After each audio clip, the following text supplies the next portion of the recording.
Hello everyone, আশা করছি তোমরা সবাই খুব ভালো আছো, সুস্থ আছো।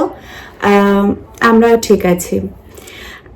লাস্ট অনেক দিন ধরে তোমাদের সাথে বড় কোনো ভিডিও আমি শেয়ার করতে পারিনি। কেন পারিনি সেটাও আমি তোমাদের সাথে এই ভিডিওতে শেয়ার করব। হয়তো তোমরা ক্যাপশন দেখে বুঝতে পেরেছো, বা তোমরা যারা আমাকে ফেসবুক প্রোফাইলে ফলো করো তারাও আমার পোস্ট দেখে জানো, কিন্তু আমি ইউটিউবের কিছুই এখনো আপডেট দিইনি। আসলে 27 তারিখে মানে ডিসেম্বরের 27 তারিখে আমার বাড়িতে একটা খারাপ ঘটনা ঘটে গেছে। তো তারপর থেকে আমি ভিডিও আপাতত স্টপ করে রেখেছিলাম। সব কাজ মিটিয়ে আমি আবার ভিডিওতে ফিরছি। সেই ঘটনাটা হলো 27শে ডিসেম্বর 2025 আমার ঠাকুমা মারা গেছেন। সেটা আমাদের বাড়ির সবার জন্যই একটা দুঃখজনক ঘটনা, বুঝতেই পারছো। আমার ছোটবেলার অনেকটা সময়, মানে অনেক বলতে অনেকটাই, আমার ঠাকুমা দাদুর সঙ্গেই কাটতো। আমি জানি না এখনকার জেনারেশনের ছোট ছোট বাচ্চারা কতটা তাদের ঠাকুমা দাদুর সাথে অ্যাটাচ থাকে, কিন্তু আমার ছোটবেলায় আমি অনেকটা সময় আমার ঠাকুমা দাদুর সাথেই ঘিরে থাকতাম। 2017 সালের জুন মাসে 17ই জুন আমার দাদু চলে গেছিল, আর এবার আমার ঠাকুমাও চলে গেল। 2025 পড়ার পর থেকেই ঠাকুমা একটু শারীরিক অসুস্থতার মধ্যেই ছিল। হার্টের কিছু সমস্যা দেখা দিয়েছিল। ঠাকুমার বয়স হয়ে গেছিল 82 বছর। যদিও 82 বছরেও অনেক মানুষ সুস্থ থাকেন, হাঁটাচলা করে বেড়ান। ঠাকুমাও সুস্থ ছিল। মৃত্যুর 2-3 মাস আগেও একা একাই সিঁড়ি দিয়ে উপরে উঠেছিল। কিন্তু 2025টা পড়ার পর থেকে একটু অসুস্থতার মধ্যেই ছিল। তারপর হতে হতে এই পুজোর পর থেকে শারীরিক অসুস্থতা একটু বেশি রকমই বেড়ে গেল। তারপর অনেকবার হসপিটালাইজড হতে হয়েছিল, বাড়িতেই তারপর ছিল। তো আমার যেদিন 27শে নভেম্বর বিবাহবার্ষিকী ছিল, বিবাহবার্ষিকী আমাদের, তো আমরা এই বাড়িতে মানে বেলেঘাটার বাড়িতে কেক কেটেছিলাম, পায়েস খেয়েছিলাম, তোমাদের সাথে ভিডিও তার শেয়ার করেছিলাম। তখনও মানে বসতে পারতো, কথা বলতে পারতো, কেক পায়েস খেয়েছিল এবং কেকটা ঠাকুমার খুব ভালো লেগেছিল। তখনও স্টেবল ছিল। তারপরে সিএমআরআইতে অনেকবার ভর্তি হলো, মানে একটু কিছু অসুবিধা হলেই আমরা ভর্তি করিয়ে দিতাম, যাতে কোনো মানে বাড়িতে কোনো অসুবিধা না হয়, কষ্ট না হয়, কোনো রিস্ক নিতাম না। তো সিএমআরআইতে অনেকবার ভর্তি হয়েছিল। মারা যাওয়ার 20 দিন আগে থেকে অতটা সেন্স ছিল না। তো ডাক্তার বাড়িতে এসে বললেন যে আমার মনে হয় এই অবস্থাতে হসপিটালাইজ না করে বাড়িতে ট্রিটমেন্ট করানোই ভালো হবে, কারণ এখান থেকে রিকভারি করার চান্স খুব কম। তো বাড়িতেই স্যালাইন চললো, অক্সিজেন চললো, ওষুধ টষুধ সব বাড়িতেই দেওয়া হলো। তারপর 27শে ডিসেম্বর সকালবেলায় অবস্থা ডিটোরিয়েট করলো, সকালবেলাতেই চলে গেল। আমি 27শে ডিসেম্বর মানে 26 তারিখ অবধিও আমি বেলঘরিয়াতেই ছিলাম, কদিন আমি আসিনি। তার আগে আমি রোজই এসে দেখা করতাম, কিন্তু তখন আমি কদিন আসিনি, আমি ওখানেই ছিলাম। তো 27 তারিখেই আমার আসার কথা ছিল, মানে আমি আসছিলাম। তখন আমাকে সকালবেলা আমার মা আমাকে ফোন করে বলল যে ঠাকুমার অবস্থাটা ভালো নেই, আমার ভালো লাগছে না, তো ডাক্তার আসবে।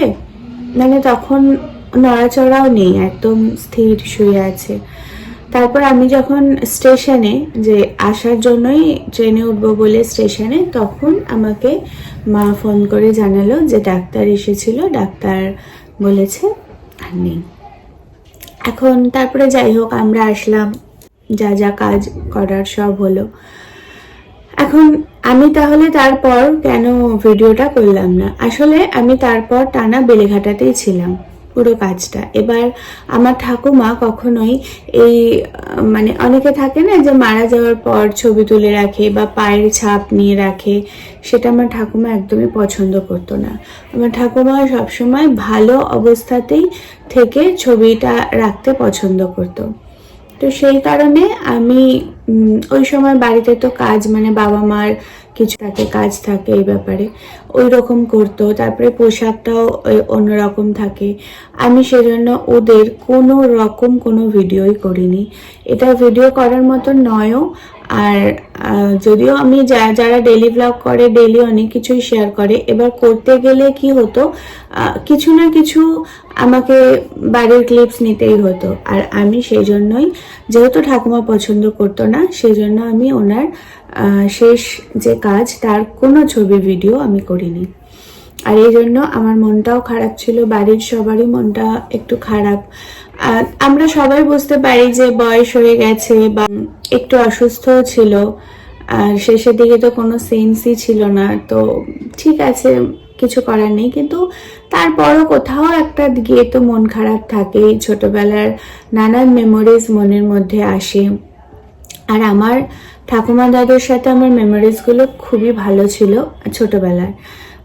আমাকে ঠাকুমা পাঠে নিয়ে যেত, ঠাকুমা তখন পাঠ শুনতে যেত, আমি ঠাকুমা দাদুর সাথে পাঠে যেতাম। আমি না মানে ঈশ্বর সম্পর্কিত যেটুকু আমার চেতনা বা আমি যেটুকু জানি তার অনেকটাই আমার ঠাকুমা থেকে আমার পাওয়া।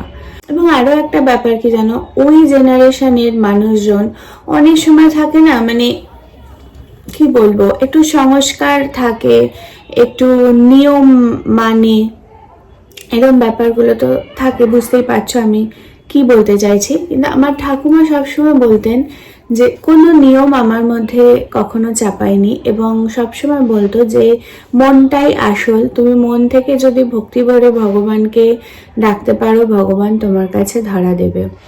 নিয়ম মানুষই ও তৈরি করেছে, তখন পরিকাঠামো অনুযায়ী তৈরি করেছে। তুমি যদি মনে করো তুমি এখন তোমার পরিকাঠামো অনুযায়ী সেই নিয়ম রক্ষা করতে পারছো না, মানতে পারছো না, তো মানবে না, তাতে কোনো অসুবিধা নেই। কিন্তু মানুষকে ভালোবাসো, মানুষের কোনো খারাপ চেও না, ক্ষতি করো না, তাহলেই তোমার ভালো হবে। তো এই কথাগুলো খুব মনে পড়ে। তারপর আরো কথা, ছোটবেলায় যখন মানে বাড়িতে মাংস রান্না হতো, তখন আমাদের বাড়িতে চিকেন ঢুকতো না। এরকম অনেক বাড়িতেই তখন হতো যে চিকেনটা ঢুকতো না, মাংস মানে মাটনে হতো। তো এবার রবিবার করে মাংস রান্না হতো। আমি মাটনের চর্বি খেতে খুব ভালোবাসি, মানে তখনও খুব ভালোবাসতাম, এখনো বাসি। এবার তখন মা আমাকে কিছুতেই চর্বি দিতে চাইতো না, যে না এখন এত চর্বি খাস না, শরীরের জন্য ভালো না, ফ্যাট এসে যাবে, শরীরের জন্য ভালো না, ছোট বয়সে এগুলো খাস না, এই করে করে না মা আমাকে দিত না। কিন্তু ঠাকুমা আমাকে ঠিক লুকিয়ে হোক কিছু চর্বি আমাকে খাওয়াতো, যেটা আমার খুব মনে পড়ে। তারপর আমি যখন একদম ছোট ছিলাম, মানে ফোর অবধি আমি যে স্কুলে পড়তাম, প্রাইমারি স্কুলে, সেখানে ঠাকুমা আমাকে মাঝে মাঝে নিয়ে আসতে যেত। মা দিয়ে আসতো বা বাবা দিয়ে আসতো, আবার ঠাকুমা বা বাবা কেউ একজন আমাকে নিয়ে আসতো। এবার ঠাকুমা যখন আমাকে আনতে যেত, ধরো স্কুল থেকে তো অনেক মেয়ে বেরোয়, আমারও অনেক বন্ধুরা বেরোতো। এবার ওরা ধরো আমার সামনে যাচ্ছে, তখন আমি কোলে ওঠার জন্য খুব বায়না করতাম। এবার আমাকে কোলে নিয়ে আসাটা তো তার জন্য একটু কষ্টকর ছিল। এবার যাতে আমি হাঁটি, কোলে না ওঠার বায়না ধরি বাইরে, সেজন্য আমাকে বলতো কি যে ওই দেখ সামনে ও যাচ্ছে না, চ তুই আর আমি হেঁটে ওর আগে চলে যাব।